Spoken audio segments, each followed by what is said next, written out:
Welcome to Crime Facts, where we delve into the chilling world of true crime stories that expose the fragility of our justice systems. Today, we will examine the horrific crimes of Franc Cano and Stephen Gordon, two registered sex offenders whose partnership led to a series of gruesome murders in California. Stay tuned as we uncover their background, the victims, the investigation, and the aftermath of this shocking case. Don't forget to subscribe and hit the bell icon for more compelling crime stories.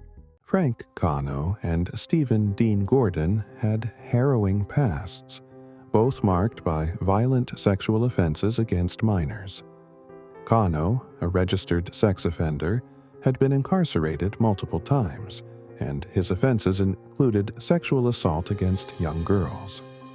Similarly, Gordon had a history of predatory behavior and had been convicted of multiple sex-related crimes.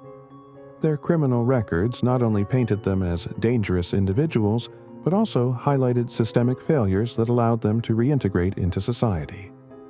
Released on parole, both men were placed under supervision, but their violent tendencies remained unaddressed, setting the stage for their later crimes.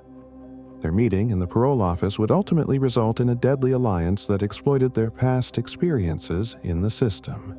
The meeting and partnership. Cano and Gordon's fateful meeting at the parole office forged a connection based on their shared histories and criminal motivations. They quickly realized they could work together to manipulate the terms of their parole. While Cano was intelligent and somewhat charismatic, Gordon displayed a more menacing persona. Their differing styles allowed them to complement each other in carrying out their nefarious plans. They shared information about their methods and strategies for evading law enforcement, creating a bond that facilitated their joint criminal activities. This partnership would prove deadly, leading to a chilling spree that would claim multiple lives.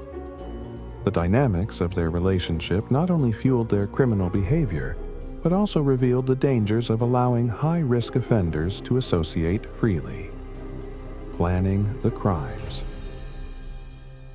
As they plotted their crimes, Cano and Gordon meticulously considered their targets, opting for vulnerable women who were less likely to attract immediate attention. They recognized that the absence of stable support systems made these women more susceptible to predation. Using their understanding of law enforcement tactics, they carefully planned their assaults to coincide with gaps in GPS tracking.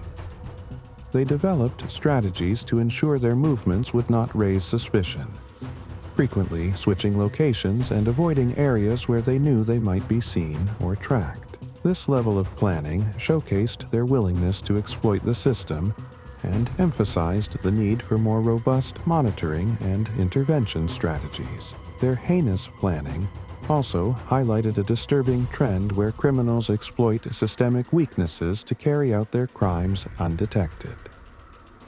Victims begin to disappear. Beginning in late 2013, the disappearance of several women from Anaheim created a growing sense of fear in the community. Each woman, often struggling with homelessness or addiction, was targeted by Cano and Gordon. Their disappearances went largely unnoticed initially, as local authorities had not yet connected the cases. As word spread about the missing women, families grew increasingly desperate, pleading for attention to their cases. The lack of media coverage initially meant that the police failed to recognize a pattern until it was too late. By the time law enforcement connected the dots, multiple women had vanished, underscoring the tragic reality that many vulnerable individuals are overlooked in society. This period of increasing anxiety among community members marked the beginning of a grim chapter in the region's history. Jarrae Estepp, the first known victim. The case took a critical turn with the discovery of Jarrae Estepp's body in March 2014. Estepp, a 21-year-old who had struggled with homelessness, was reported missing shortly before her body was found in a recycling facility. The manner of her death was shocking, as she had been discarded like refuse, amplifying the horror of her murder. Investigators quickly realized that the evidence collected at the scene was crucial. DNA samples indicated a link to both Cano and Gordon, marking them as prime suspects. The case drew significant media attention, and Estepp's story resonated deeply with the public, who were horrified that a young woman could meet such a tragic end. Her murder not only highlighted the vulnerability of women in precarious situations, but also set off a chain reaction in the investigation, ultimately leading authorities to scrutinize Cano and Gordon more closely. Uncovering the link with DNA evidence, following Estepp's murder, forensic investigators meticulously analyzed the crime scene for any DNA evidence that could lead to the perpetrators. The collection and processing of this DNA revealed matches to both Cano and Gordon, providing law enforcement with the pivotal evidence they needed to escalate their investigation. The DNA findings allowed detectives to revisit other unsolved missing persons cases, linking them to the pair and highlighting a pattern of violent behavior. As more details emerged, the investigators began to piece together a timeline of events that showcased how Cano and Gordon operated. This breakthrough turned the case into a potential serial murder investigation, heightening the urgency for authorities to apprehend the suspects before more lives were lost. Josephine Vargas and Martha Anaya's disappearances. The investigation's momentum led detectives to examine the cases of Josephine Vargas and Martha Anaya, both of whom had vanished under similar circumstances. Vargas, a young mother with a troubled background, was last seen alive shortly before her disappearance in late 2013. Anaya likewise was a vulnerable individual struggling with addiction who disappeared shortly after. The families of both women had been searching for answers for months, desperate for closure. As investigators connected the dots, it became increasingly apparent that Cano and Gordon may have been responsible for their disappearances as well. The resurfacing of these cases underscored the devastating impact of their crimes on families and communities, as hopes of finding the women alive began to diminish. Kianna Jackson, a case of heartbreak. Kianna Jackson's tragic story was another heartbreaking chapter in this saga. A young mother trying to escape a life of hardship, Kianna had hopes of making a better life for herself and her child. When she went missing in October 2013, her family was devastated, feeling a sense of helplessness as they searched for answers. As details of her case surfaced during the investigation into Cano and Gordon, it became clear that Kianna had fallen victim to the same predatory patterns that had ensnared others. The revelation of her fate hit her family hard as they struggled with the reality of losing someone who sought to overcome adversity. Kianna's disappearance was a stark reminder of how societal issues, such as homelessness and addiction, make individuals particularly vulnerable to violent crime. In the GPS monitoring system designed to keep track of high-risk offenders. Despite Cano and Gordon being required to wear GPS devices, the technology was outdated, providing limited real-time oversight. Instead, it relied on periodic location checks, which allowed the killers to manipulate their movements without detection. Their knowledge of the system's limitations facilitated their ability to evade capture, as they strategically planned their crimes during times when their movements would not be closely monitored. The revelations surrounding the GPS failures sparked public outrage and prompted calls for a re-evaluation of how such systems are used in monitoring dangerous offenders. The systemic shortcomings showcased in this case underscored a critical need for technological advancements and stricter protocols to enhance public safety. The clues found at the recycling facility. At the recycling facility where Estepp's body was found, investigators meticulously collected every piece of evidence. They utilized advanced forensic techniques to analyze not only the DNA evidence, but also other clues that could link Cano and Gordon to the crime. Surveillance footage from the facility was scrutinized to determine if either suspect had been seen in the area around the time of the murder. This multifaceted investigation aimed to build a solid case against the suspects. Each piece of evidence collected contributed to a larger narrative that painted a disturbing picture of their activities.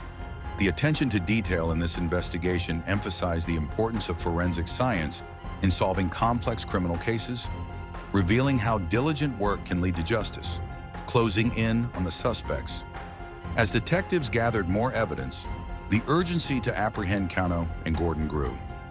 With DNA evidence linking them to Estepp's murder and additional circumstantial evidence connecting them to other missing women, law enforcement knew they had to act quickly.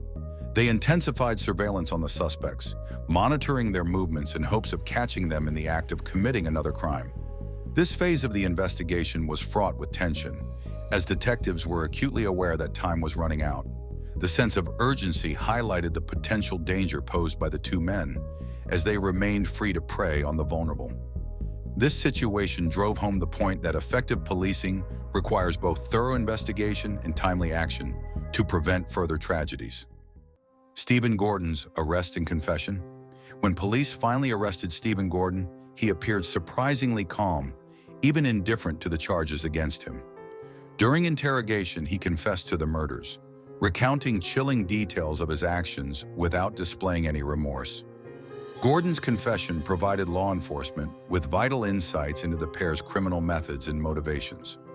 He admitted that they deliberately targeted women who were less likely to be reported missing, believing it would help them avoid detection. His willingness to confess painted a stark picture of his psychological state and raised questions about his understanding of the severity of his crimes.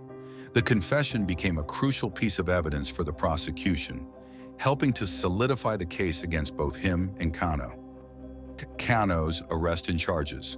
Following Gordon's confession, police swiftly moved to arrest Frank Cano, whose denial of involvement was at odds with the mounting evidence against him. The investigators presented him with the evidence linking him to the murders, including DNA and his association with Gordon. Cano's arrest added another layer of complexity to the case, as he maintained his innocence despite the overwhelming evidence.